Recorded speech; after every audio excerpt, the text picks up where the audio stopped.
Good evening, gentlemen. Today we are moving on with our chapter 2 of PMBOK guide. We left off with the organizational influences. We did complete them. Today we had to talk about the project stakeholders and governance. Although we did talk about organizational stakeholders and operational stakeholders and organizational governance, but here we are focusing specifically on the project stakeholders and project governance. And let's see what evolves out of it.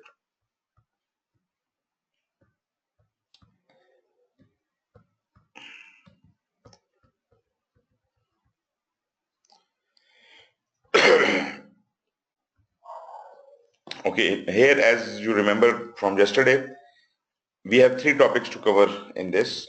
One is project stakeholders, then project governance, and then the project success. After we have completed this section, we will move on to project teams. So as far as the project stakeholders are concerned, as I said yesterday, very brief or very simple definition of a stakeholder is anyone and everyone who has to do anything with the project. Now, why I'm saying this, because this includes all the individuals, groups or organizations that may affect the project or be affected by the consequence of the project. Or there is another category, those who perceive or who think themselves to be affected by. And what is the consequence? That is any decision taken for the project, any activity of the project, or any outcome or the deliverable of the project. So anyone and everyone who could affect these things or be affected by these things is a stakeholder. So you see that when we talk about stakeholders, normally in our organizations, we only look at the major or key stakeholders, those who are financing the project, those who are ordering the project, those who matters a lot to the project. This is the total stakeholder management or stakeholder identification we do. We do not go into the nitty-gritty details of the stakeholders usually, which is not right. I would rather say it is criminal if you are not able to identify all the possible stakeholders. Moreover, it is not only those people who can affect the project, but there are a lot many people who can be affected by the consequence of the project, by the product of the project, by the activities of the project, by the decisions taken for the project. And these people, though they may look inconsequential, but ultimately they may cause such hurdles in the way of the project that your project cannot proceed further at all. Normally these are the affectees. You see, you are building a house and the land is controversial. The affectees will do their level best not to let you build that house. This is the example which we have seen in various government projects as well, where even government has compensated the affectees, still they are not ready to vacate the premises.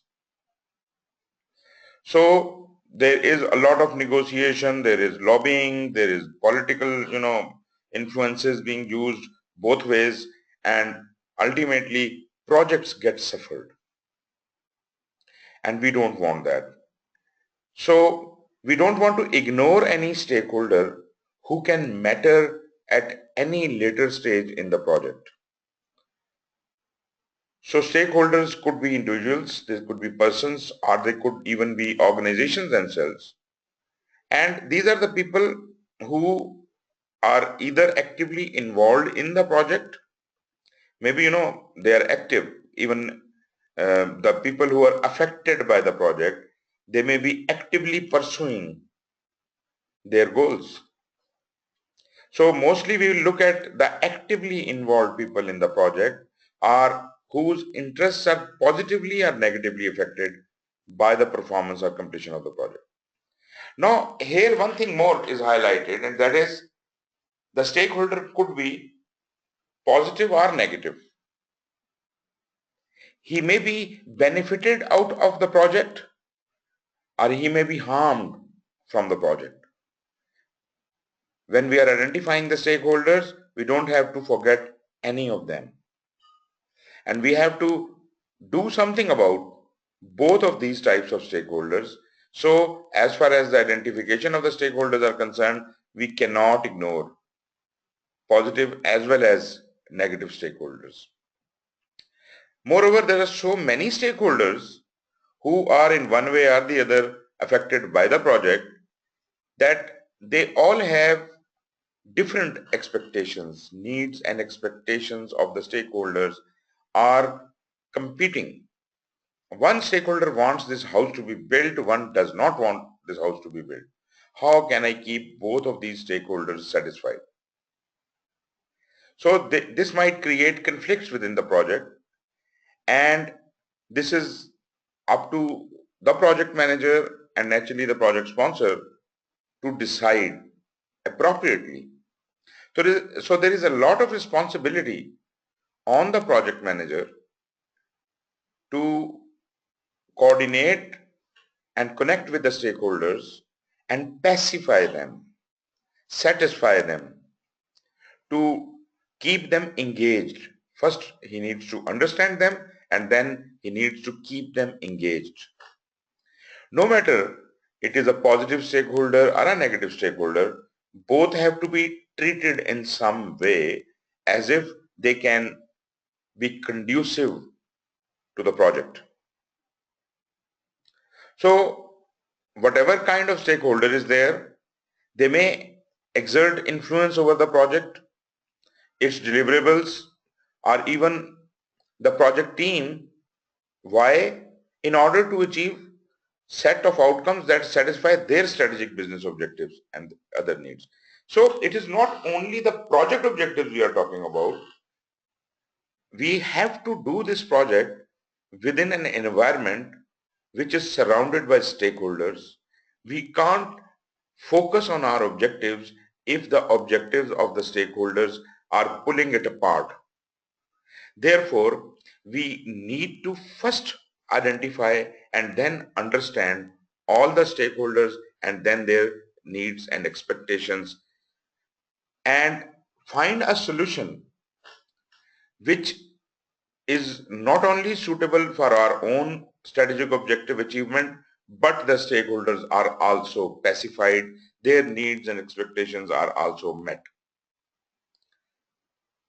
So here I have a joke, and that is when someone, there was an old man and he was going to sell his donkey in the market.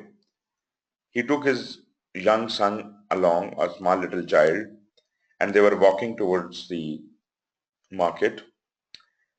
In the way, someone saw them and he commented, "Why are you both walking when you have a donkey? Why can't you ride it?" So the old man thought, okay, fine, let the child ride the donkey and we can move on. So they started moving. The child was sitting on the donkey, and someone passed and he said, "But this kid is not very nice. He's letting the old man walk and he's sitting on the donkey like a king." So the kid was very shy and he got down from the donkey and he asked his father to please mount the donkey, and he started walking. And then someone commented, "How cruel this guy is. He's letting small little kid walk while he is sitting on the donkey." So the old man asked the little child to, also ride the donkey along with him, and they started moving ahead. And then the comments were, "How cruel, two people riding the same donkey." So this was too much for them. So what they did, they got down from the donkey, both of them, the father and the child, and They try to pick up the donkey on their shoulders to take to the market. So you cannot satisfy all the stakeholders. All the stakeholders may have competing expectations. Therefore, it is impossible that all the stakeholders are satisfied, but then you have to decide which stakeholders matter the most. Now, this is very critical what I am saying. When we were identifying the stakeholders, I said do not look at only few stakeholders who matter, but identify anyone and everyone who can matter even in future. Now, once we have identified all the stakeholders, I have compiled a complete list of all the stakeholders. So what I can do now is, now I can prioritize them. Now I can develop a strategy to deal with different kinds of stakeholders and give them appropriate importance as required. And this strategy is not going to be static. This strategy is going to change throughout the life of the project because the stakeholders are not going to be static. A stakeholder which seems like the main decision maker may not be the main decision maker after some time. Another person who was not even a stakeholder may come up as the main decision maker at that stage. A stakeholder which looks very inconsequential at this stage may become a stakeholder, a major stakeholder later. So I have to keep observing this movement, the stakeholders leaving the project, the stakeholders joining the project, the small stakeholders becoming big stakeholders becoming small stakeholders. So I have to be observing this movement throughout the life of the project. So the identification of stakeholder is a process which is continuous in nature. And whenever I identify or reassess the stakeholders, I have to readjust my strategy to deal with them. I also have to collect their current needs and expectations, and accordingly I have to apply their effect on my project planning. Moreover, whatever the stakeholders are, I have already collected their needs and expectations. I am now going to try to keep them satisfied, to keep them engaged. They need a lot of hands holding. If you do a lot of interaction with the stakeholders in the beginning, you might get some buy-in, but at the same time, if you stop dealing with them when the project is going on, they will not be very happy. They would feel ignored, and ultimately they will not even support your project, but rather they will be creating hurdles in the way of the project. So the best way to deal with these stakeholders would be to take them along with you, make them part of your team, hold their hands, brief them, tell them everything, be transparent. So as you go along in the life of the project, these stakeholders must feel that they are part of the project and they know everything. And only then they will not only not oppose your project, but they will be the main champions for your project. They would be defending the cause of the project. So this is exactly what the project manager needs to do. Project manager has to be highly intelligent, highly influential in all these things. Anyways, all this discussion which I'm carrying out right now, this is actually part of the very last chapter, which is project stakeholder management. But here, because we are talking about project stakeholders, so I felt it necessary that we should talk about it a bit. Then we have the project governance. As you must remember, we did talk about the organizational governance, and we did say that governance is also in various tiers and levels. So who is providing the governance mechanism for the project? Who is providing the book of rules or the basic instructions under which the project has to happen? Naturally, not anyone inside the project. that is someone outside of the project, and that is somebody who is in an executive role. If the project is under a program, the program manager will give those rules. He will provide the governance mechanism.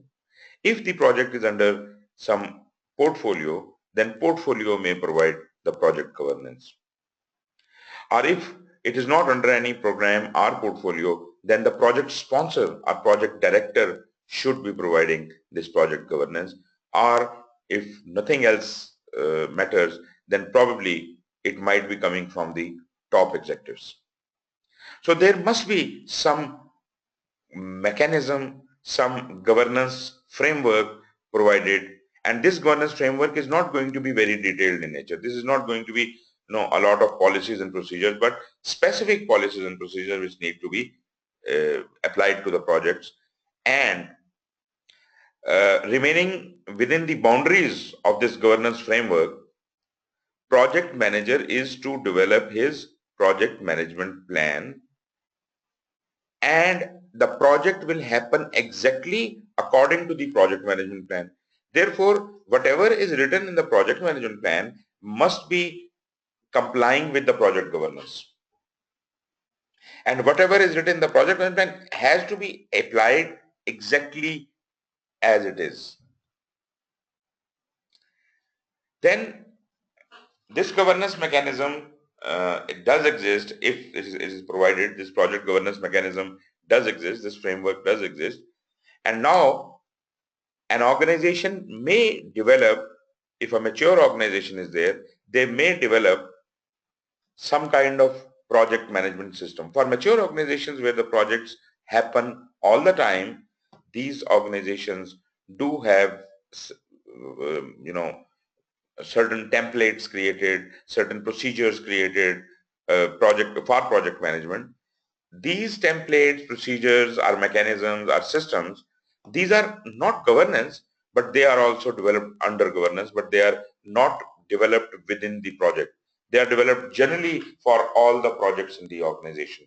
So a project management system may exist. And normally, if we are talking about project management office, then it is the responsibility of project management office to develop a project management system. Because organizational process assets are held by project management office if it exists. If there is no PMO existing in your organization, still organizational process assets will exist, but it will exist within the organization somewhere. But if PMO exists, then that is the custodian of organizational process assets. What does the organizational process assets include? They include all the rules, regulations, policies, procedures, and also the old documentation. But all those things included in organizational process asset are not mandatory. Now you have a umbrella of project governance.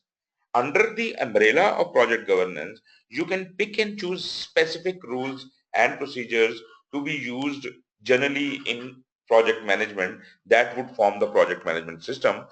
And now, according to that project management system, project and remaining under the umbrella of project governance, project manager will comply and develop the project management plan. And that plan will act exactly like SOP, standard operating procedure. As the SOP is considered in operations, although in projects there is no SOP because it's not operations at all. As SOP is to the operations, project management plan is to the project. Yes, somebody wanted to say something?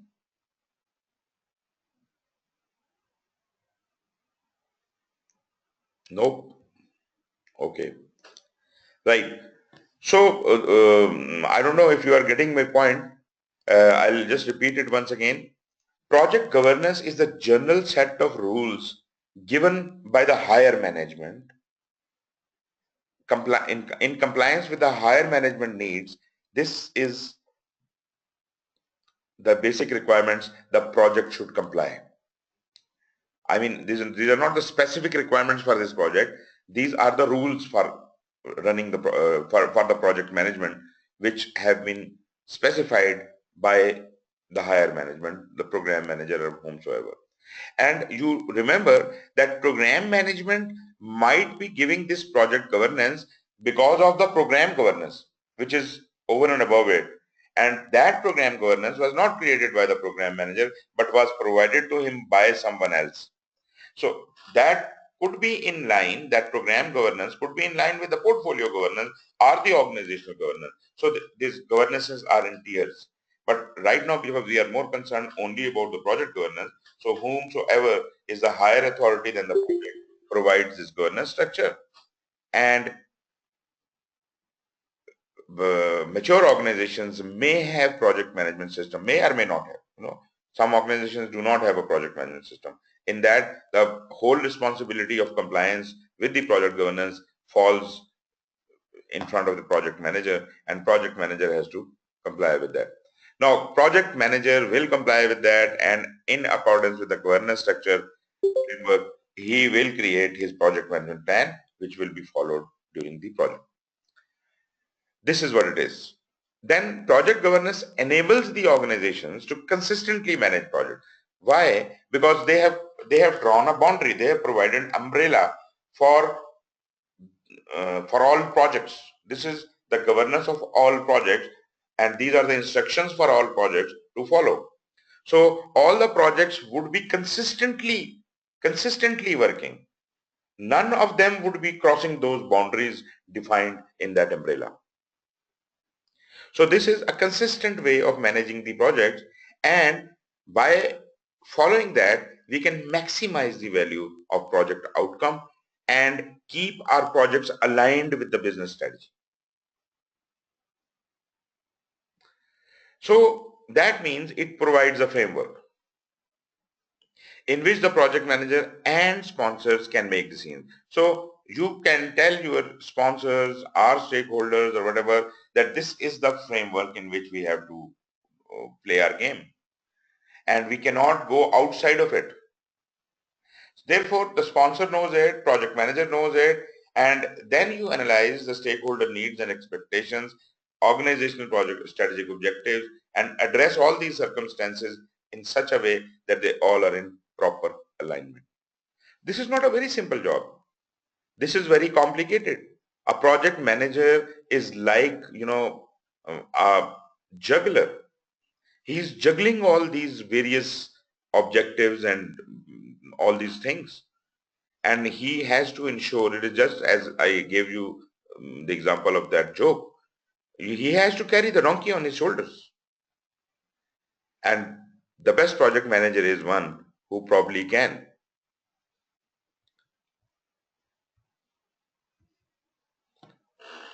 Stakeholders include all members of the project team. So as I said, anybody and everybody who has to do anything with the project. The people within the project, working inside of the project, they also are the stakeholders. It is not only the outside bodies, outside external stakeholders. There are certain internal stakeholders also. Project manager is also a stakeholder. Project management team is also a stakeholder. All members of project team are also the stakeholder, because the all interested entities that are either internal or external to the organization could be the stakeholders. Project team, as we already discussed, that it is not the decision of the project manager, it is always the decision of the project team. They work together as a team. It is not autocracy. So project team identifies with the project manager all the internal and external stakeholders, who is positive, who is negative, who would be actually responsible for performing certain jobs, and who would be providing advice to the stakeholders in order to determine the project requirements and expectations of all parties involved. All the stakeholders involved, all have to be satisfied, and all have to be given due attention. Normally, we sometimes intentionally ignore a lot many stakeholders because we don't want to get into complications. So we say we are not listening at all. This is just like, a pigeon after it looks at the cat, he closes his eyes as if it is not there. So we don't want to do that. We want to keep our eyes open. We want to face every stakeholder, understand every stakeholder, and remedy whatever is possible. We must provide that remedy. Project managers should manage the influences of these various stakeholders in relation to the project requirements to ensure a successful outcome. Now, I understand this is a very difficult job. I understand this is not possible to carry the donkey, but at the same time, we must try our level best. We will discuss various means and mechanisms, how you can, take along your stakeholders. Like you see, I'll give you an example. A stakeholder is making an unreasonable demand, and whatever he is asking us to do is not within the scope of our project. What should you do? I'm asking you, what should you do?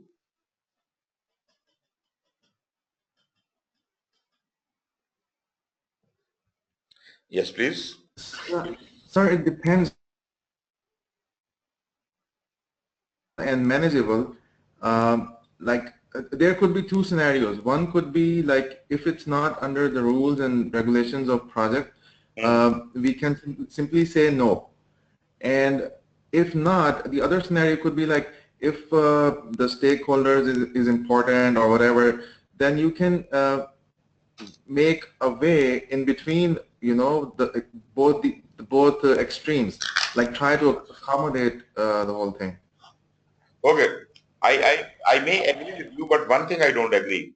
You, as a project manager, you never say no. As a project manager, you never say no. And No, especially, but sir, if yeah, I'm sorry, sir. I mean, if it's contradicted to the rules and everything, then why we cannot say no? I mean, okay, as you said, it was not included in the charter or whatever. okay, But if a stakeholder is asking, okay. I'll tell you, I'll give you a lesson on this, and that is when you are dealing with your seniors, if you really can, you say no to them. You don't say no to your peers or your subordinates or those who are not under your control. Why? Because it is very easy to say no to a stakeholder or to a subordinate because he is under your control and he may be justified in whatever he is saying, but you can simply negate that person. You don't need to analyze the situation in this. You just can say no. But have you questioned yourself how reasonable the demand of that stakeholder is? Maybe the initial proposal of the project is wrong. And this stakeholder, what he is saying, which looks like it is out of scope completely, might have to be even considered. So simply saying no is not the answer. Now, I do understand that this demand or this need or expectation of the stakeholder might be absolutely wrong, but you must analyze. You must analyze. And whatever is your analysis, you share that with this stakeholder in a cordial environment. You try to convince him why is it not possible to fulfill this specific requirement. Generally speaking, when you do that, when you are transparent, when you are not simply saying no and you are trying to convince the other person usually will get convinced because you have got analysis, you have got reason, and probably the stakeholder will oblige. And if not, if he is adamant that no, I don't want this, I want this to happen this specific way, again, you have absolutely no authority to say no to the stakeholder. The only option open to you now is the stakeholder is not manageable by you. You cannot handle him anymore. Therefore, you need to escalate the issue. You could not resolve issues with this stakeholder. Therefore, the matter has to be escalated to the next higher level. So escalate this matter to the sponsor. Let him discuss with him. So he will also make the similar kind of try. He will also try to convince him at his level. Maybe your sponsor or your director gets convinced by the stakeholder and he orders you to do as the stakeholder wants and amend the project accordingly. Then you are obliged to do it, isn't it? Or maybe your boss convinces the stakeholder, and if he can't, then probably he will have to further escalate the matter to next higher level. And ultimately, this issue escalation mechanism it displays its role. Do you get the answer to that, to my question?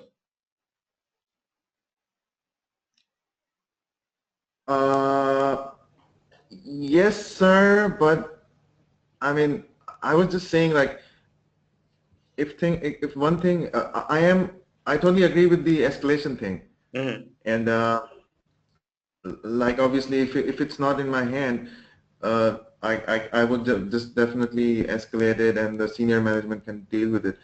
I was just saying about, like, if something is not even according to the rules and regulations of the project, then I mean, because you said you can never say no, so that's the only point which I'm not able to understand. Okay. Like, obviously, I will analyze according to the project rules and my honest Okay. So, but still, I mean, why can I can't say no? I mean, Okay. in that case. You tried to convince him. I agree with you that the stakeholder was unreasonable. It was an illegal thing he was asking for, right? So you tried to convince him. Okay? You did your best. He did not get convinced. So what should you do? नहीं करता ये तो नहीं कहेंगे ना आप जी sir उसको तो नहीं कहेंगे ना अपने बॉस को कहेंगे ना आप नहीं करता you don't yes have sir to say बिल्कुल this to him, right? Because you are not taking your orders from him. So what you need to do is you have to get this matter sorted out. If you can't, someone else has to sort this out. But this has to be resolved. Even if the stakeholder has to be snubbed at some level for his illegal demands, that will be done by the appropriate person, not you. Got me? okay sir got it yes sir like it's about your authority like Yes. I don't have the authority to do this Exactly. if there is anything like that either I can try to settle it down or forward it to the seniors. Exactly. That is extremely important. And you see, this also is in alignment with the latest agile methods. Agile, what does agile say? Agile says customer needs are more important than the processes. If you say my rules do not allow me to satisfy the customer need, that may not be the right answer in agile. Right now we are not discussing agile, but still whole the world is moving towards agile now, and project management will be agile one day. So that is based on pure servant leadership. It says whatever the customer says or the stakeholder says, that you have to oblige. I'm not going into that discussion right now, but generally speaking, you have to be soft. You have to be, um, analytical. You have to be convincing. You have to be transparent. Don't hide anything from your customer or from your stakeholders. Try to be transparent with them. But at the same time, one more instruction, and that is do not over provide them with the information. Overload them with the information. That is also very harmful. I'm not saying hide certain information from them. I'm saying do not provide that information which is not relevant to this stakeholder, which he may try to misconstrue. So I am not actually hiding anything from him. I am just providing him what he needs and what he wants. Nothing more than that. Anyways, Jeet, so we were discussing the who of the project stakeholder, and I hope you now understand internal, external, positive, negative, near, for all types of stakeholder, positive, negative, whatever. They all are your stakeholders, and you do not have to forget anyone in identification. And this is not possible. This is not possible that you can identify all the stakeholders in the beginning. Why? Because they may not be in your knowledge. They may not be in the picture at all at that stage in time. So what you need to do is you have to do the identification to the best of your knowledge. And naturally, it is not only your knowledge. When I say your knowledge, that means the project team. The whole project team identifies these stakeholders. Therefore, the whole of the project team is sitting with their heads together, and they have identified all the possible stakeholders. Later on, if some new stakeholder emerges, we are always identifying new stakeholders. So this process is ongoing. So the identification, the analysis, and the strategizing how to behave with these stakeholders, this is a continuous process, and this will go on till the end of the project.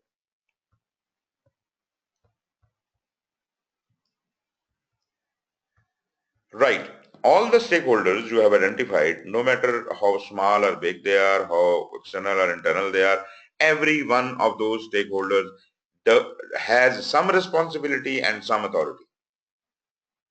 Some responsibility and some authority is held by every stakeholder. Even you are a stakeholder as a project manager. You have certain responsibilities. You have certain authorities.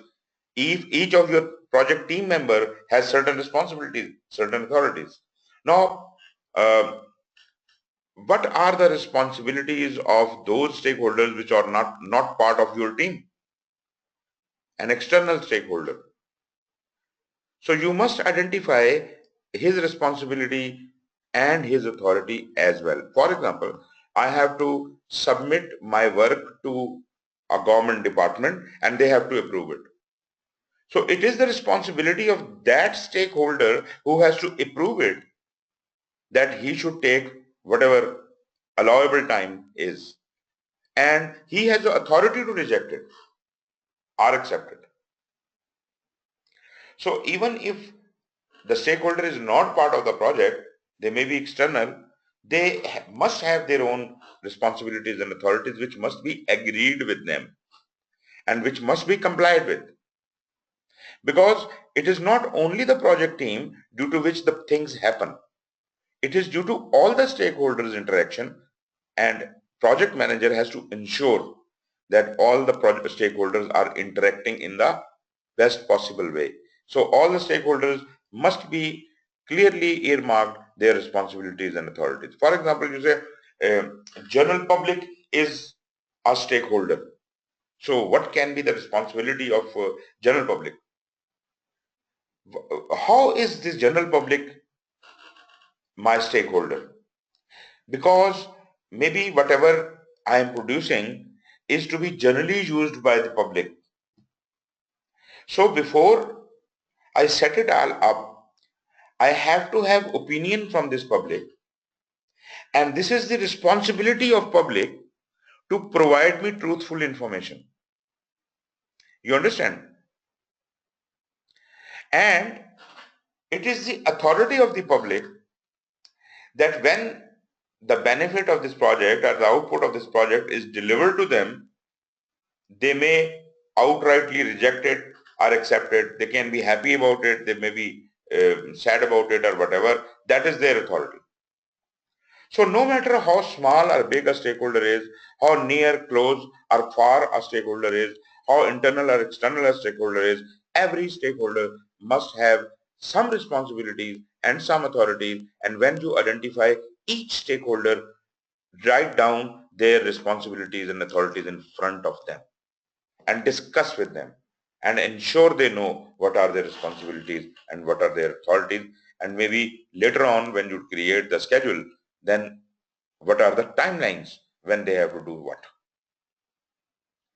Are you with me on that?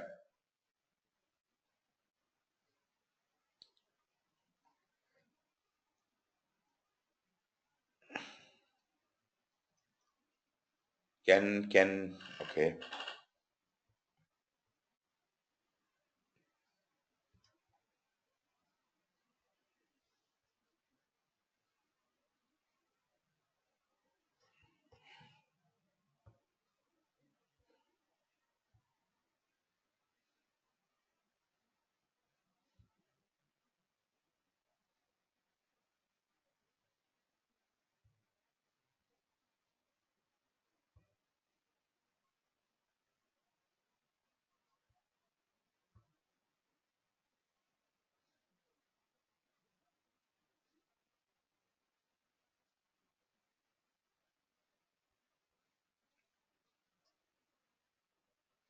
Can you hear me? Okay. Okay. I'm sorry. There was some problem from my end, I think. So, you heard till what time? What was the last thing I was discussing?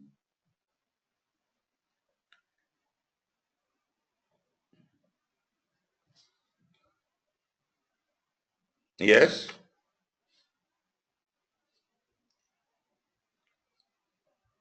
Sir, I had lost the audio. I'm not sure. Okay. For how long? I don't know, maybe, sir, uh, 2 minutes or something. Okay. Okay. No problem. I refreshed it again. I don't know. I thought it was at my end. No, no. It was from from my end. I reconnected again, and then we are able to talk now. Okay. So I was talking about the responsibilities and authorities. I said every stakeholder Of this, we identify has some responsibilities and some authorities. Project team members, project manager, naturally they are part of the project and they are within the project. Therefore, they definitely have their responsibilities and certain authorities.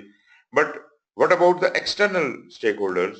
Those stakeholders which are not part of the project, but they influence the project. They also have certain responsibilities. And probably if you have heard that portion, I said the person who is supposed to be, receiving your product and approving it is responsible for doing that in a specific manner. And he has the authority to accept or reject it. Similarly, this applies to even small stakeholders or wide stakeholders. Like if general public is your stakeholder, the general public has the responsibility to provide you the information what you require for this project. And once you deliver the product to them and general public receives it, they have the authority to outrightly reject the output or be happy about it. excuse me, sir. Yeah. Sir, the slide is not completely visible, like going to the Okay. right. Let me fix that.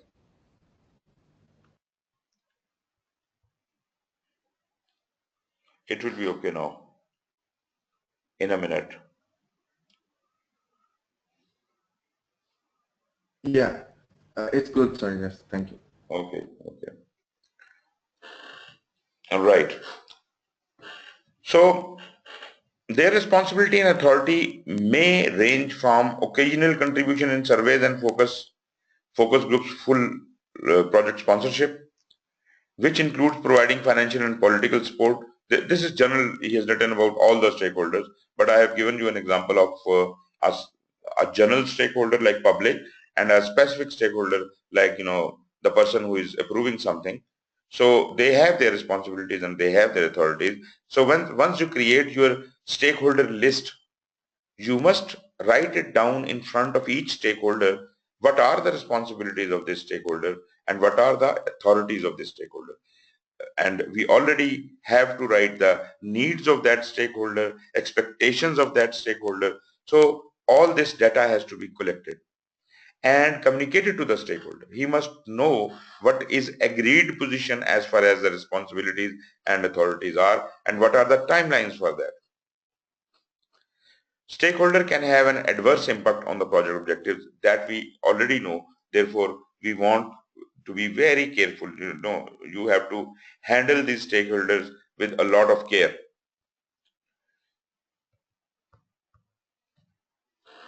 Identification, as I have already discussed with you, is a continuous process. Although we do a thorough identification of stakeholders right in the beginning of the project, and that is a must. We cannot start planning, we cannot start even identifying the scope before we have identified the stakeholders.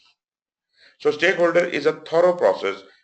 A thorough identification of stakeholders must happen in the very beginning, but then it is a continuous process because stakeholders keep changing. And I want to keep a track of all the stakeholders who are leaving, who are joining, who are changing their statuses within the scenario of the project. So identifying stakeholders and understanding their relative degree of influence on a project is critical, because if I can somehow understand who is more important, who has more power, who has more influence, so then I can accordingly plan my strategy to deal with that stakeholder, or for that matter, that group of stakeholders. I can classify the stakeholders in various groups, and I can create or develop a strategy to deal with each group. But I have to first put these identified stakeholders in those various groups. And if you don't do that, then you are in big problem. Your project will be delayed due to the interference of the stakeholders. And naturally, it is not only the interference of the stakeholder. This is your problem. You did not do certain things you had to be done about stakeholders, and now your timelines and your costs will substantially raise. So we don't want to do that. We want to be very careful with the stakeholders. We should not ignore the stakeholders, which in practice, we ignore the stakeholders, which is very bad. Especially small stakeholders or inconsequential stakeholders, we just brush them off, which is not right. And that's exactly why I discussed so much about not saying no to a stakeholder. That is not your authority. That is not within your domain. One question. Yes, please. Sir, okay, I totally understand, like, because the stakeholders, they have their stake in the project, I mean, but even the small ones, wouldn't it affect the efficiency of the project? Like, as even that example of yours, you never satisfy people. Go to, satisfy like small stakeholders. Okay, see, when we teach something, we tell you the most appropriate and the best way of doing the things. But the situation within projects might differ from one to other. There might be a project in which you have already very short timelines, and you may have to sacrifice certain rules to comply with those timelines. Therefore, in practical life, the decision of what to do remains with you. But what I am telling you,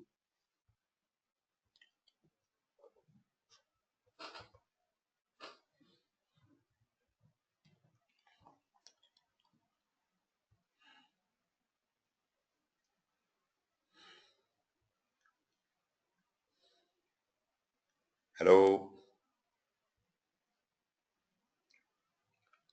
Sir, the audio yeah, was gone for a second. it's back now. Today the net is very bad, I think. Can you hear me now? Yes, sir. Okay. Uh,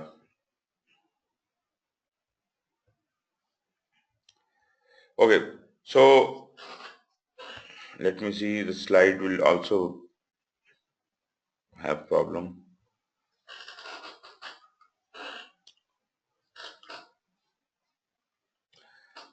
Okay.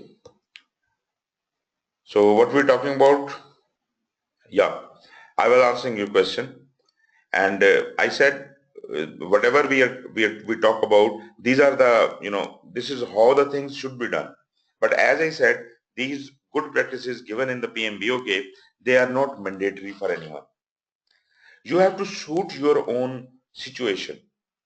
Project to project, you will have different situations. Keep everything which we are discussing here or which is given in the PMBOK guide, keep that at the back of your mind. But do which suits you the best. But at the same time, you must understand that you should try never to ignore a stakeholder. But again, if you don't have time to identify all the stakeholders, then probably you have to rush up the things, and maybe you understand that why are you sacrificing on this specific activity. Yes, please. Did you get the answer of that?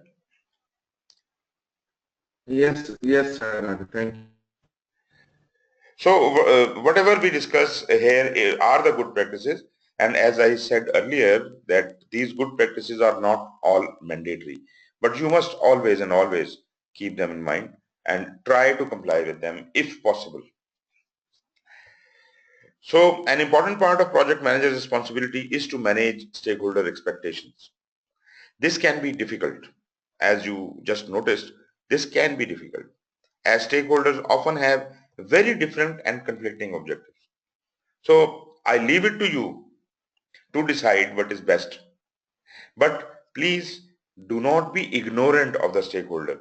Do not be, insolent to the stakeholder. Or for that matter, even your staff is your stakeholder. Everybody is a stakeholder. So if you have got a good personality, you have a charisma, you have a pleasing personality, probably you won't face any of these problems. You would anyways be a good person.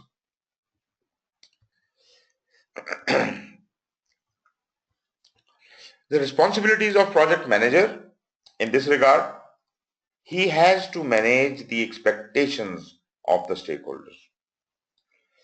You see, he have identified the stakeholders, he has collected the needs and expectations of the stakeholders, and throughout the life of the project, he has to juggle around to manage their expectations. Somewhere he will meet the expectations, somewhere he will not be able to meet the expectation, but he should do his level best to meet the expectations of all the stakeholders. He has to balance the positive and negative stakeholder interests. It is not only that you are only looking at the positive stakeholders and positive side of the picture, you must also be looking at the negative side of the picture and see how the negative stakeholders can be turned to positive stakeholders. If you don't attend to the negative stakeholders, they probably will strategize in not in your favor but against you, and they will come up with some strategy, they'll come up with um, some solution which will hinder your project. So there are ways and means by which you can deal with the negative stakeholders. I am not asking you to be, political about it, to be cruel to your stakeholders or things like that. But there are other means. You can, collaborate with them. You can discuss with them how their specific negative stakeholders, specific needs and expectations can be met while our project can also be done, things like that. Ensure that the project team interacts with stakeholders in a professional and cooperative manner. Now this statement is uh, very special. First of all, as I said, this is a sensitive subject dealing with the stakeholder. Even project manager has difficulty dealing with the stakeholder. And if the whole team is dealing with the stakeholder, or particular team members are dealing with the stakeholder, and he mishandles the stakeholder, that could be a very difficult situation we are going to get into. So what we need to do here is that, first of all, we need to deal with the stakeholders. We have to train our team members to deal with the stakeholder in a very professional and very cooperative manner. Never say no to a stakeholder. Never bluntly refuse a stakeholder. I do not listen to you. This is wrong. Don't say that. You have no authority to that. Even a team member, if he is given even a un, you know, wrong requirement, wrong command by the stakeholder, the team member should listen in a professional manner, give an appropriate response that this probably is not in the contract, but I will put it up the issue to the higher management or to the project manager. I'll discuss with him, but he should not say no. He should be cooperative. The stakeholder should think that this person wants to help me out. This is extremely important. So we need to train our team members the same way. Normally it is a problem in IT sector where in projects people, our team members are normally working directly with the stakeholder or even the customer. And customer sometimes gives certain requirements which are not in the contract, and he seeks opinion of the team member, and team member commits, yes, it can be done.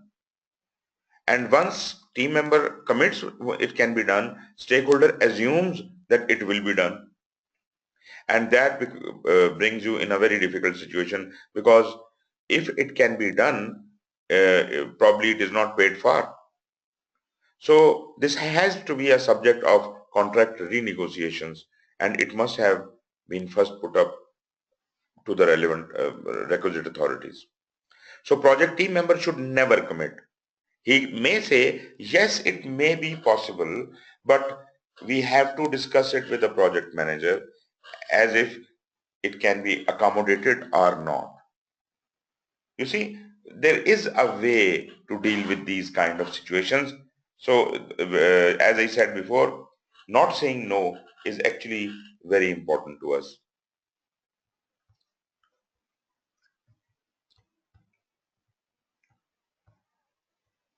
Okay, the next slide, which will just be appearing in front of you, is a diagrammatical layout which shows different stakeholders. Here you can see the green base actually is the project itself. So the people who are internal to the project, the biggest one is the project manager who is managing the project, then his project management team, or you can say PM team means the people who are assisting the project manager in doing the project. Maybe the supervisors, assistant project managers or whatever, team leads, etc. And the team members. So when we say project management team, that means project manager inclusive of the management team. When we say project team, that means project manager, the management team, and everyone else. This is the project management team. So project manager, project management team, or the whole project team, this all is the these stakeholders are inclusive to the project. Sponsor, though related to the project, is not altogether inside of the project. He is part of the operations of the organization, and he is partially within the project. So if we just talk about the stakeholders within the project, the biggest stakeholder is the project manager himself. Okay, if we talk about outside of the project but within the organization, the biggest stakeholder which has any concern with the project, biggest concern, is of the project sponsor. The key stakeholder is the project sponsor. Then comes other departments. Maybe, some functional managers may have to do something with the project. Some operational managers have to do something with the project. Or if there is a mechanism of portfolios and programs and all that and PMOs, etc. So they could also be the stakeholders from within the organization. If you look outside of the organization, there are stakeholders there as well. Like, your biggest stakeholder is your customer, the end user. The people in between, the customer and the end user, who may be the retailers or whomsoever. Then we have got our contractors, vendors, suppliers. Then we have government bodies. Then we have lot many other, general public could also be the stakeholder. Some NGOs could be the stakeholder. So whomsoever could be the stakeholder outside of the organization could be classified as other stakeholders. But you see, this is not how we write them down. In a risk register, we name them, each one of the stakeholders, and we list them all down. You could have a classification like, internal stakeholders, external stakeholders, or whatever you want to make, but all these stakeholders have to be identified. This is just to help you visualize what type of stakeholders could be there. So now, what is a sponsor? Who is a sponsor?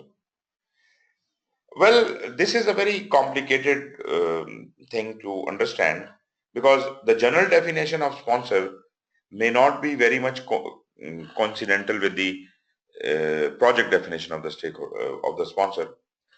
What is your opinion? Who is a sponsor? Yes, please.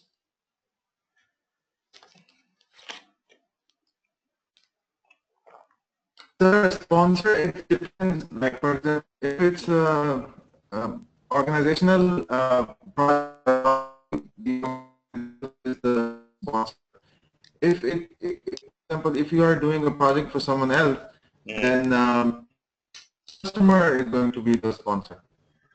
Exactly. This is exactly what is a normal understanding, and this is, to some extent, this is correct also. But I'll pose it in a different manner to you.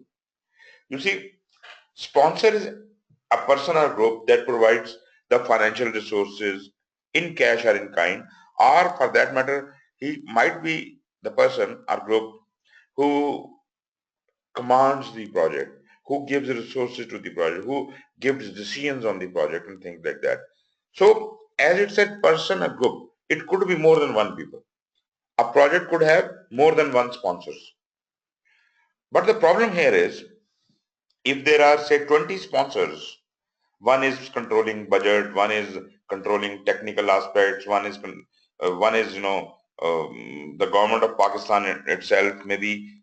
You see, all these different sponsors, which all are the key stakeholders, are providing some resources in cash or in kind, to whom the project manager is directly answerable. Out of these 20 sponsors, to whom the project manager is answerable. Yes, please.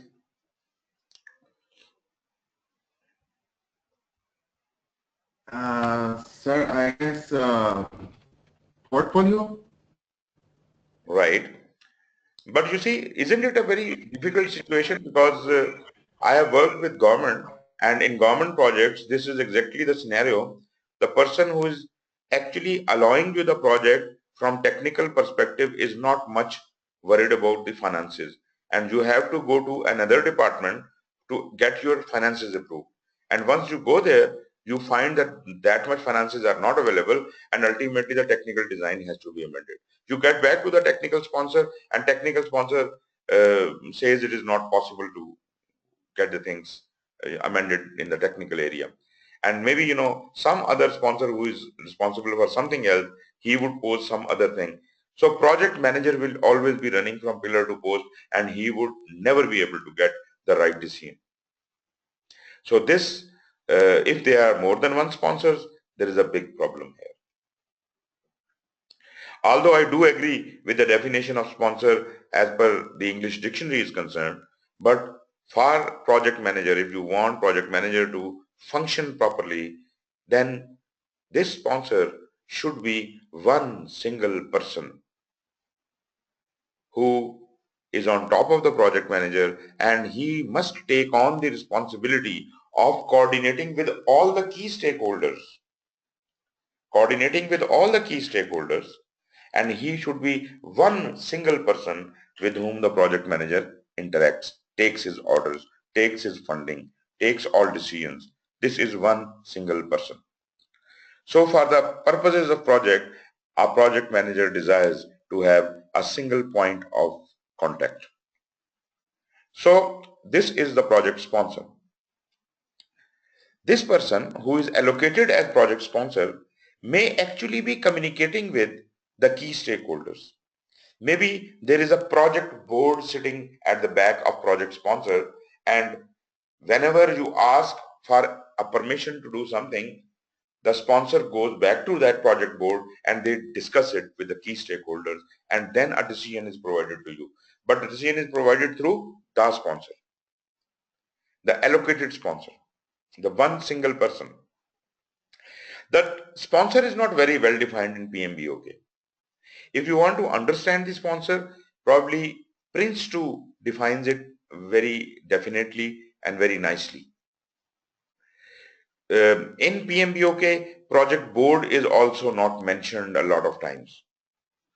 But basically, if there is one point of contact which is called a project sponsor or a project director, then he actually is part of a body which is called project board. Project board comprises of the key stakeholders who, in other terms, may be called sponsors. Now, all of these people sit together and they decide the fate of the project, the funding of the project, all those things. But the spokesperson is the sponsor. According to Prince 2, the project board should compose of three main categories. One, the organization who is performing the project must represent there. Two, the customer must be represented there. Three, your contractor must be represented there. So if these three people, at least these three groups of people are represented in the project board, then everything would be catered. But that does not mean that the composition of project board should be just three people. There could be more than three people, maybe 2-3 people coming from the organization, 2-3 people coming from the contractor side, 2-3 people coming from the customer side. So this could be a body of maybe 10 to 12 people also. But it is advised that it should be headed by the organization who is doing the project, and sponsor is the person, the sponsor, that designated sponsor is the person assigned by the organization performing it. Therefore, generally, this person is the head of the project board. But this is not a must.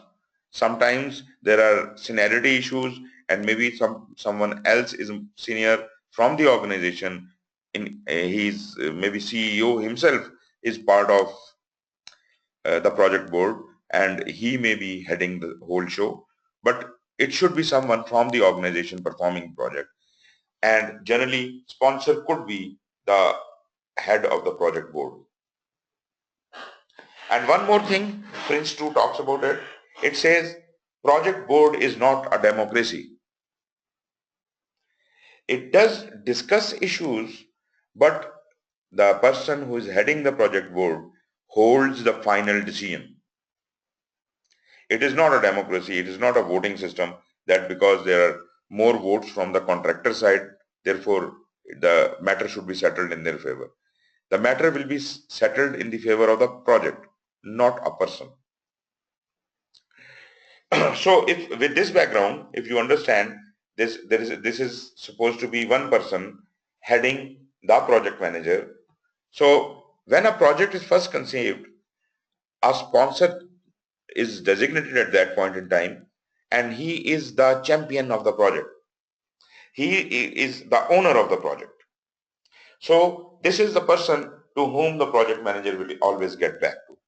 This person will not only champion the project, but will serve as a spokesperson of the project to higher levels of management like project board or the executive committee, and to gather support throughout the organization and promote the benefits that the project will bring. So he will be a spokesperson. He would be an advocate. He would be, marketing your project to the outside world. He leads the project through the engagement or selection process until formally authorized. What does that mean? Project sponsor does exist even before the project manager was ever born. Organization assigned a person as the project sponsor, which generally is known as project director, and he has been given the responsibility of the whole project, and he was the only person responsible for the project at that point in time. Now he has to assign it to a project manager because the day-to-day working of the project will be done by the project manager. So he will select a project manager and he will give him the formal authorization to mobilize the resources and start the project. Before that, all the work, before the formal authorization is given to the project manager before the selection of the project manager, all the work will be done by project sponsor alone. And our project sponsor is not only handling one single project. He might be a sponsor of 5 different projects. So 5 feasible projects have been given to a sponsor, and he has limited funding, and he has to decide which project should start and which project he should delay. So he would go through some kind of selection process. He would do some kind of feasibility and cost benefit analysis and all that. So all that job he does alone. Or maybe he takes support of some people. Maybe the future project, the person who has to be assigned as the project manager is involved and few other people are involved and they help him do that thing. But ultimately, the project manager is assigned and he is given the formal authority.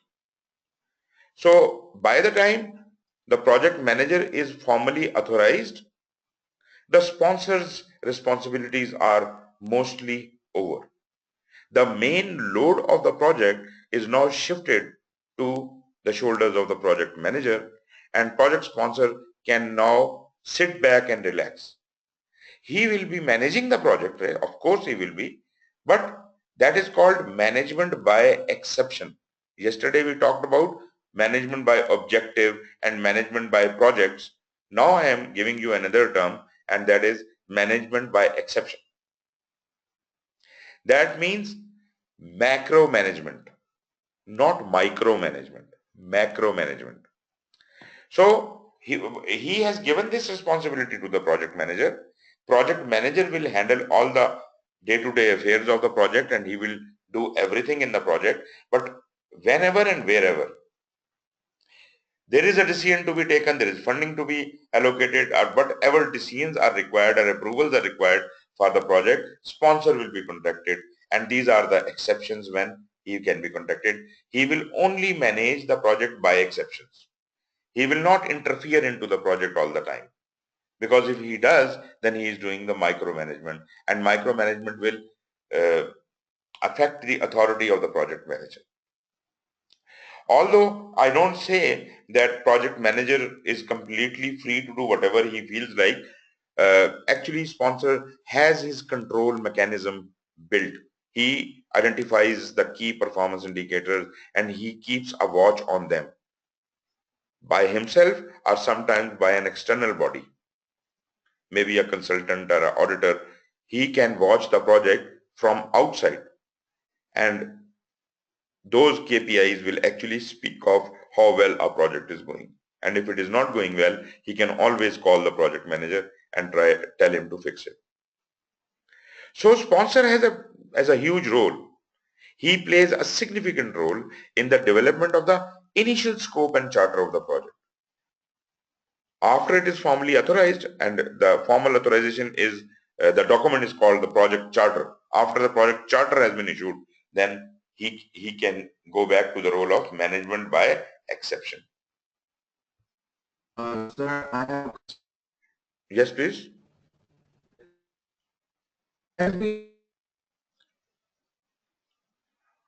there are two things. One is the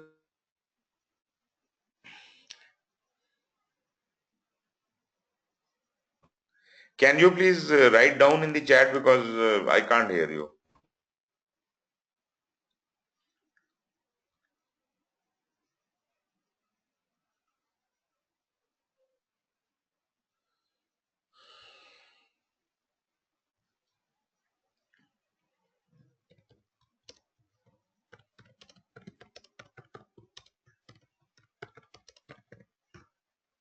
Please write down your question in the chat box.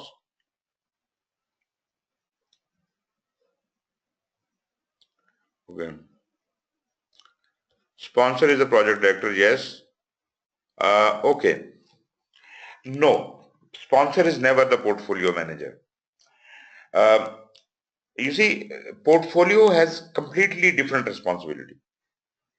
Portfolio has the responsibility of investment decision making for all the projects and programs. How can he be the project sponsor for a single project or a single program? That is not possible. He is looking at a very big picture. So portfolio cannot be the project sponsor. Every project will have a dedicated sponsor. Every program will have a dedicated sponsor. So there are program sponsors, there are project sponsors, but in case of a project within a program, the program manager is the sponsor for all the projects within the program.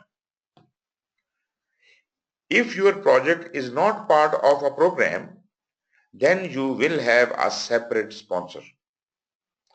There cannot be more than one sponsors. Well, they can, but as we discussed, they would exist in the project board. Actually, there would be only one person with whom the project manager will interact, and that is what we are calling sponsor. Well, project sponsor is called a project director sometimes, because in organizations they don't use the term sponsor normally.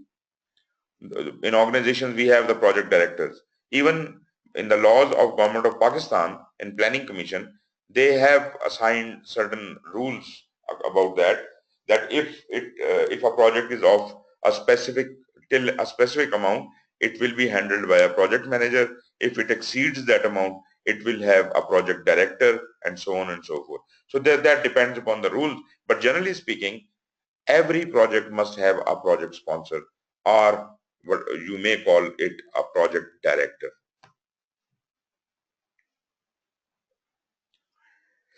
Is it okay?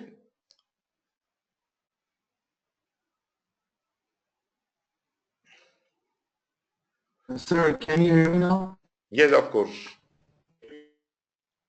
Sir, I'm just confused. Some of the things are like kind of overlapping. Like portfolio management is the one dealing the finances for the project, and like also doing the same thing. So and the other thing is the director, like he is the one who is initiating the project initially, and then it goes to the project manager. So I mean, it's a bit confusing, like where the sponsor is going to be. Okay. Sponsor is an operational position. This is not within the project. You see, like in your organization, one of the executive directors or vice presidents or whatever, could be assigned as a project sponsor or a project director. And he may be made responsible for a project. And mind it that the project is already awarded to our organization. That's why this sponsor is being dedicated, or this project director is being dedicated to that. This project director is not there for day-to-day running of the project, but he will organize the things and hand it over to the project manager, and then keep an eye on the project manager.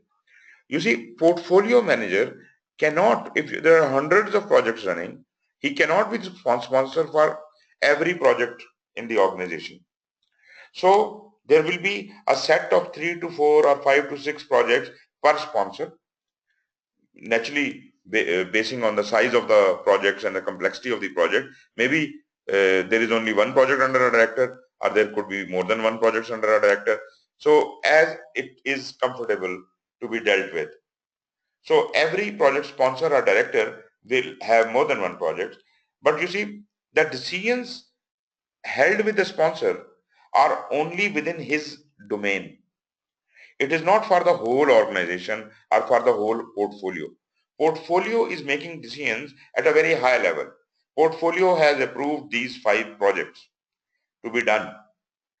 But this sponsor who has been allocated these 5 projects, he has been provided a limited funding. Now these 5 projects may have different, prioritization. Now this sponsor may interact with the portfolio manager for deciding the fate of these projects. But as far as these 5 projects are concerned, sponsor is kind of given authority that he can decide little matters, which what financial resources are directed to which project within his responsibility area. But remember, this does not make the sponsor a program manager also, because if these projects are not related to each other, then they are unrelated projects, and this is a mini portfolio kind of role, which the sponsor is conducting. But the portfolio manager himself is a huge role.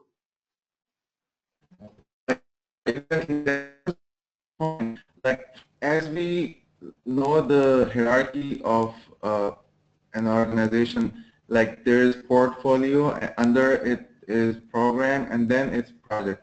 So Okay. the appropriate candidate, which could be a project director, sounds like a program manager, but again, if the projects are not related, he cannot be. So my question is, like, where does he lie? Like, where? Okay, I understand. Okay, first of all, the hierarchy we have seen, portfolio, program, and project. That hierarchy is just to show what is big, what is small. That's all. Portfolio does not manage the programs or projects at all. Portfolio just decides on the investment decision making. It does not deal with the projects and programs personally. To deal with the matters of the projects or programs, with every project and every program will have a sponsor, and that sponsor will when we have seen in that hierarchy chart, we just had shown a project. We did not say a project manager. So on every project manager there could be a sponsor, and there could be a sponsor dealing with more than one project manager, and this sponsor might be communicating with the portfolio manager. This is in case when the project is not part of a program. Because you understand, there could be projects which are not interrelated and which are not part of a program. Projects can independently exist. So I am talking about the independent projects. So 4 or 5 independent projects could be placed under one sponsor for administration purposes, and that sponsor may be managing affairs of those 4 or 5 independent projects. If these projects are not independent but interdependent, and they are part of a program, then we don't need a project sponsor. Program manager automatically becomes the sponsor for all projects included in the program, because they are interrelated and intercoordinated. But the program manager needs a program sponsor. There will be a program sponsor on top of program manager. So all these sponsors are directly answerable to the executive committee and also can coordinate with the portfolio manager. Did I make it clear? Yes, sir, got it. the project director is going to be the external face of the project, like, I mean, towards the client side, you know, like who is dealing with the client, who is overseeing it, and the technical part, work being done.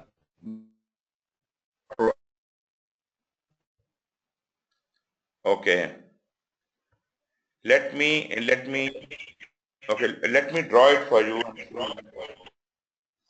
Let me draw it for you and show you how does it.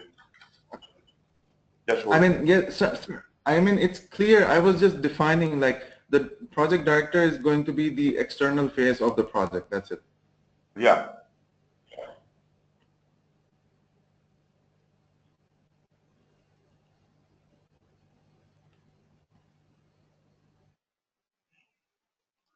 Okay. Here. Just a minute, please. I have to fix this a bit and then I'll.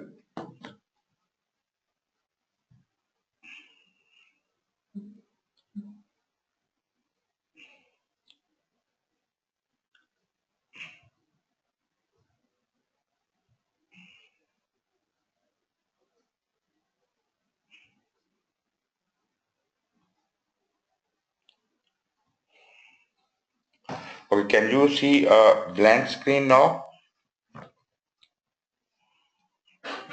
Yes, sir. Okay. Let me. Okay. See. Uh, say this is my organizational direction, right?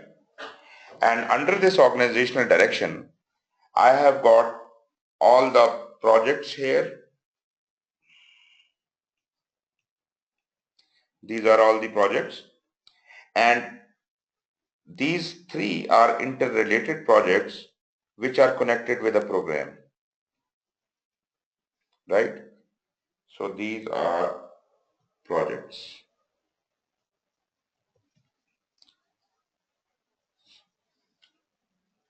There might be certain projects which are every project would be independent project I'm talking about. Every independent project is directly hooked to the organizational strategy, right? But the projects within a program, they are hooked to program strategy and program strategy is hooked to the organizational strategy. Now, that means that every project, independent project or program is directly connected with the organizational strategy. Okay, then where is the portfolio? Portfolio, because it does not have to manage these projects and programs, this exists as a separate entity. This is my portfolio. This is also hooked with the organizational strategy, but the purpose of portfolio being hooked there is different. Its purpose is to look up, to analyze that all the projects and programs are cost effective and the investment available in the organization is properly being managed. So it will have its own KPIs to measure this specific effect. Let me change the color. So this is looking at this project, this project, this project, this project. This is looking at all the projects, but not those projects which are within the program. It is looking at the program. Program is completely responsible for all its projects and portfolio has nothing to do with the projects within a program. So portfolio has the authority that it can cancel a project at any time or a program at any time, or it can suggest and form a new project at any time. But as far as the physical management of projects and programs are concerned, portfolio has to do nothing. Got me?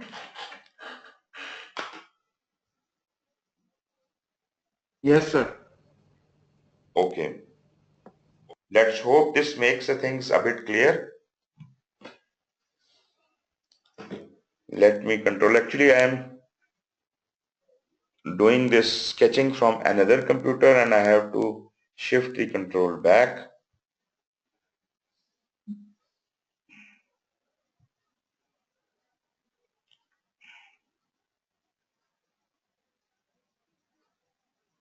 Right.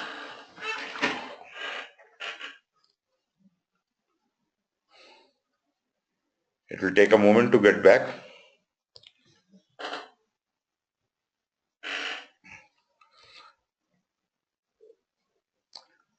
Okay, are you able to see the screen right now?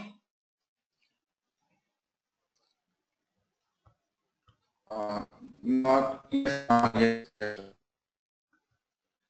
Sponsor and issues.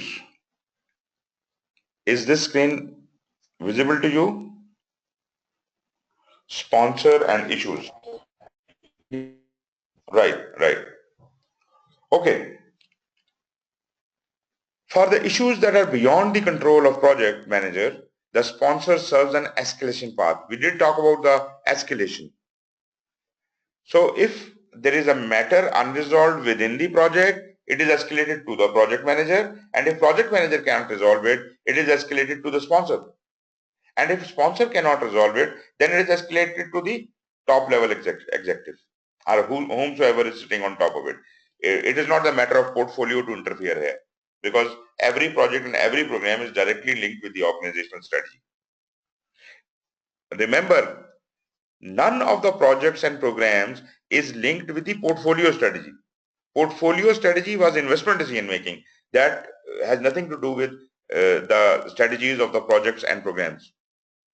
So the projects and programs are linked directly with the organizational strategy, and portfolio is also linked with the organizational strategy for a different purpose, and that is investment decision making.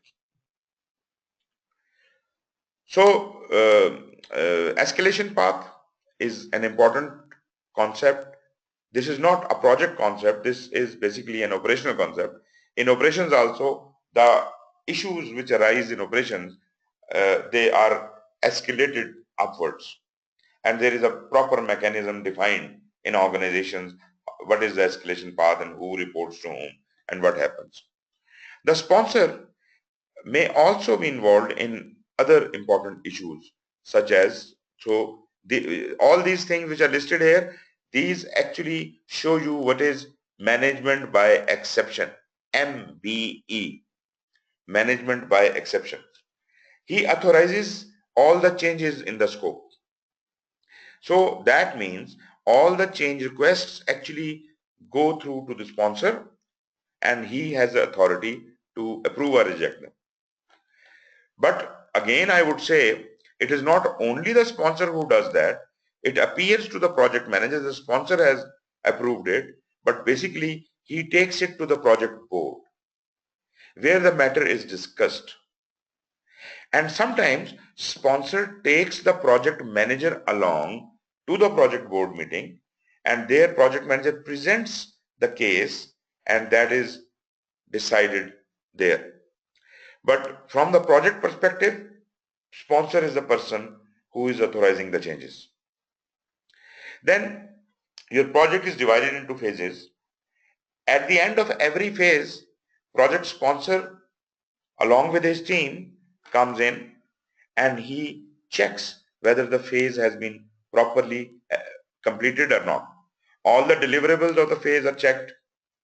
All the work of the phase has been completed. This is checked. So a proper audit is done by the project sponsor and his team. And these are called phase end reviews. This is management by exception. And then after a phase ends, the decision to move further ahead to the next phase is also taken by the sponsor. So every phase finishes, the sponsor approves it. Every phase starts, the sponsor approves it. It may be possible that sponsor does not approve the next phase to start because of paucity of funds or some other problems, although the previous phase was successfully completed, still he may not allow moving on to the next phase, or he may allow moving on to the next phase, that is called go or no go decision. So he looks at various things which include risks and various other things due to which he can give this decision. So you see, these are only those decisions he is taking which are management by exception. Okay, what other stakeholders we have? We have the customer or the user. Now, we use these two terms interchangeably, but customer and user may be the same or may not be the same. These may be internal or even they can be external. You are doing the project for your own organization and the customer or the user exists within the organization, then it is an internal customer. If you are doing for an outside customer on contract, then probably it is an external customer. Then I said customer and user may not be the same person. The definition says customer refers to entity requiring the project's product. The one who ordered this product to be produced, that is a customer. The one who will actually be utilizing it or using it, the product will be used by the user, end user. So it might be possible that you get a contract of constructing a road. So whomsoever has given you this contract, that firm or organization, maybe that is National Highway Authority. The National Highway Authority is your customer. But the end user are maybe the people who will be driving on that road ultimately. So, and there might be a lot many people between customer and users. Between customer and users, there might be a number of people who also would then be treated as customer oblique user. Like you see, a factory makes some product. That product is sent to the retailer, then to a lower level retailer, and then maybe to the shop. So all these people are the customer oblique user, right from factory to the end user. So anybody in between is customer oblique user. So we must be able to differentiate between at least the customer and user. Then there is another concept, that is sellers and business partners. Again, sometimes it is used interchangeably.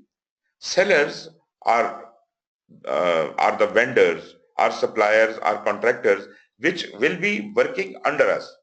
You know, I might be under a contract from the customer, but doing this project, I am doing certain parts of the project, and certain parts of the project I am outsourcing to my vendors, suppliers, or contractors. These sellers are external companies that enter into a contractual agreement to provide components or services necessary for the project. So this we have hired these vendors or contractors for doing some part of our project, and this project we will be delivering under contract to someone else, to the customer. Now then, what is business partner? You see, when I get into a contract with a subcontractor, that is governed by the contract, and naturally he doesn't want to do more than what is given in the contract, and I want him to comply exactly with the conditions of the contract. So both parties may have differing objectives. The contractor wants to make money out of it. I want to have product. So contractor will do its best to do less job and make more money, whereas I want to pay him least amount of money and the best product I want to produce. Under the same contract, both parties may have conflicts. And those conflicts you must be aware of. There are a lot many conflicts in such like organizations where the contracts are happening. So another way of doing it is that both parties should have some common interest in the project. And that common interest could be if I can start treating my contractor or my seller as a business partner. If I benefit from my project, so does my contractor. If this sense prevails, then probably our objectives will be aligned. The quality of service which I desire, because my business partner is also being benefited equally from that, therefore he should also apply that. A good example of that is once we were doing a project with um, NADRA, that is National Database and Registration Authority. We were the founders of that, and we had a number of contractors working under us. Actually, not really working under us. We actually selected a number of contractors for doing several jobs, IT related, and we had a lot of conflict with them when we were developing the contract. They were dragging all the conditions in their favor, and we were trying to drag all the conditions in our favor. And in the meanwhile, the actual benefit of the project was being lost. So what we offered to them was that because they are being paid a specific amount and they are only interested in that amount, what if we make you the partners in the whole business? If we are creating this database, we will be earning something from this database, and as we earn, we can pay you a percentage. So we ask them to invest in this project, all the machinery, all the material, all the services they had to provide, and we had to provide the data. So we turned the whole project into a different dimension, and ultimately their interests and our interests were tied in a way that our success was their success. Because they knew the better they'll perform, the better they'll earn. And if they earn more and perform better, then we perform better. So somehow we have to do something like the business partnership, and the normal contracts may not be very feasible. Then within the organization, we have got various groups which are the internal stakeholders, and these internal stakeholders, actually the slide is not appearing in front of you right now. Yes, now it is. These internal stakeholders will come from our organization internally, but I don't say that every department in my organization is a stakeholder of the project. They may not be. Only those who have to do anything with it. Like human resource will be responsible for providing us the human resources, therefore they definitely are the stakeholders. Finance is providing us the finances, they will be our stakeholders. So a lot many departments may be our stakeholders and lot others may not be. So you have to identify which departments within the organization are the true stakeholders for this project. Then there are the functional managers. We have already studied various types of organizational structures. What type of organizational structures you are working in? Are you interacting with the functional managers? Are these functional managers responsible for providing you certain resources? Do they exercise more power than the project manager? Or do they have the whole of the power is held by the functional manager? So if that be the case, and functional manager has to play any role, those specific functional managers will also be your stakeholders. Then are the operational managers. Those who are actually handling the core business of the company. So they will be very helpful to us because we are doing this project for improving some operations in the organization. So they can help us put-wise in the existing state of operations and the processes which are being done. Various departments in operations like research and development, design, manufacturing, these can help us formulate our working in the project. So operational managers can also be our stakeholders. Not all, but some of them. Operational and functional managers, unlike functional managers, these managers deal directly with producing and maintaining the saleable product and service of the enterprise, and that's why they are more important to us. They will be providing us a lot of input. Depending on the type of project, a formal handoff occurs upon completion to pass technical project documents and other permanent records into the hands of appropriate operations management group. Once I will create my product or service, I will be handing it over to the operations. So these are the operational managers who will actually be making use of it, who will actually be taking it over. Operations management will then incorporate the handed-off project into normal operations and provide the long-term support. So the project will finish, but operations manager will take those processes in normal working of their operations, and that means the SOP would be amended accordingly. So there could be other stakeholders. Additional stakeholders could include the procurement entities, the financial institutions, government regulators, subject matter experts, consultants, and all those who may have any financial interest in the project, contribute input to the project, are those who have an interest in the outcome of the project. So this is a long list then. And you can create your own list. And remember that when we are identifying the stakeholders, we do not have to stop at anything.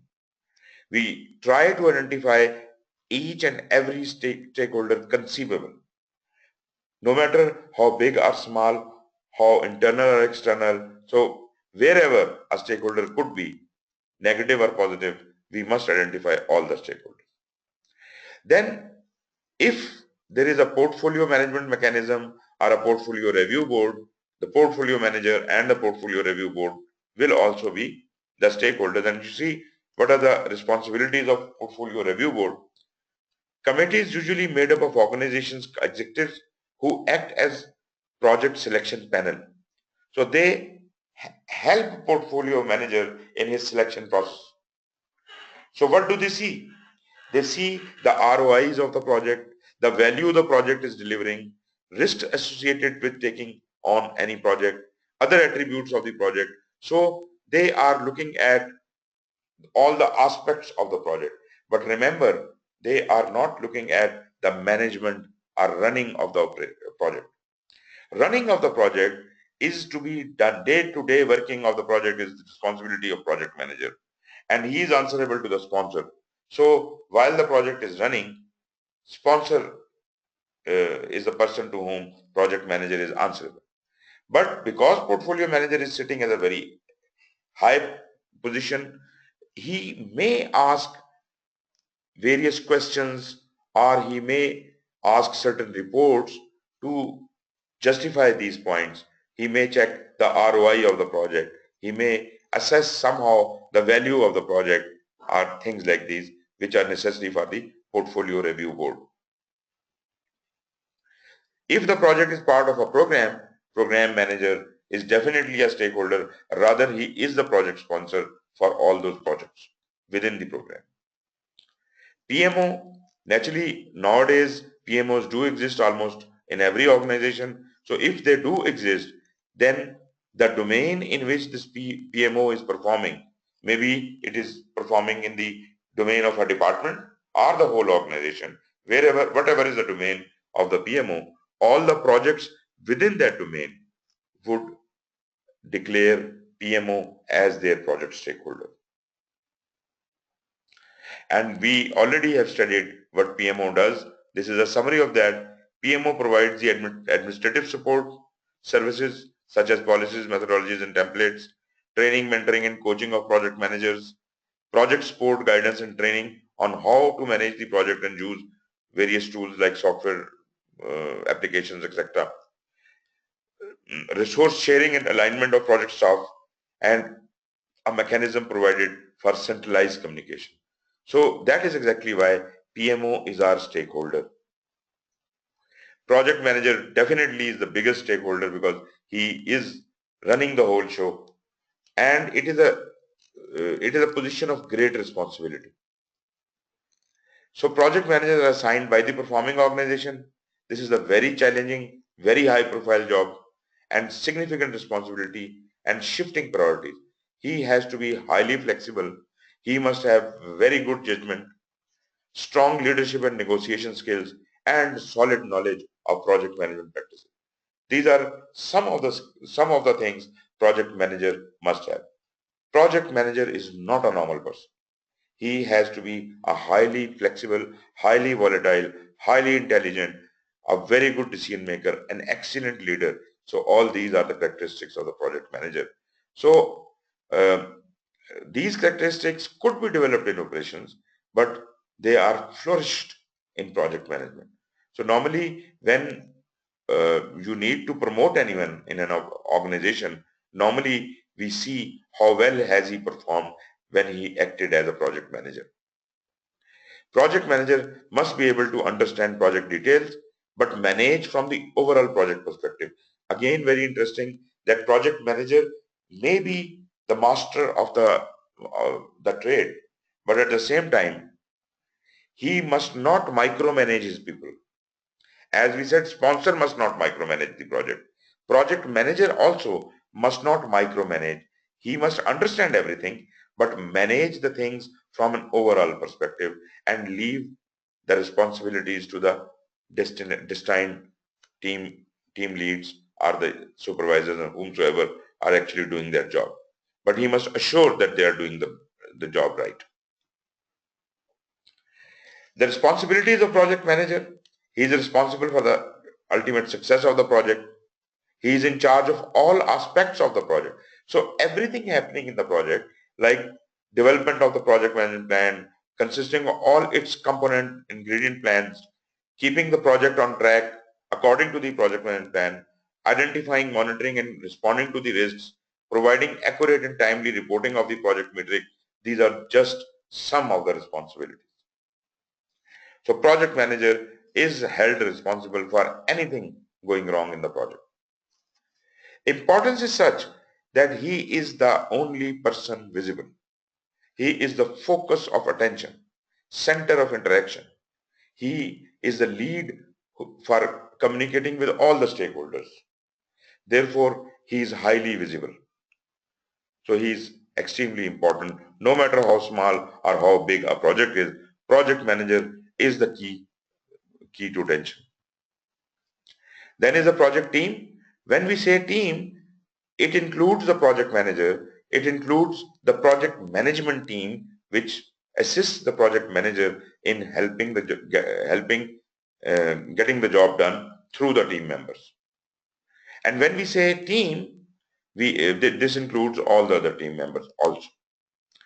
Team is comprised of individuals from different groups with knowledge of specific subject matter and with a specific set who carry out the work of the project.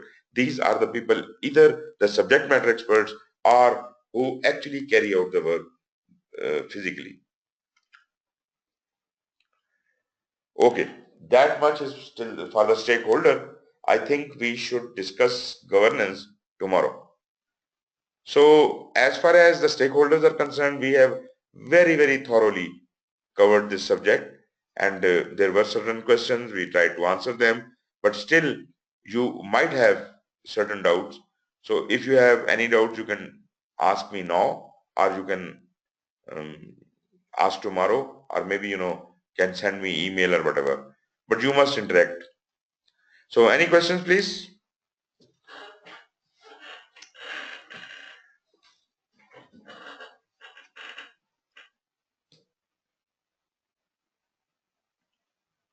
Sir, for now it's good. Okay, wonderful. So if everything is fine, then we can call it a day. Thank you very much for joining us, and let's see you tomorrow. Thank you and take care. Thank you, sir. Good night. Allah.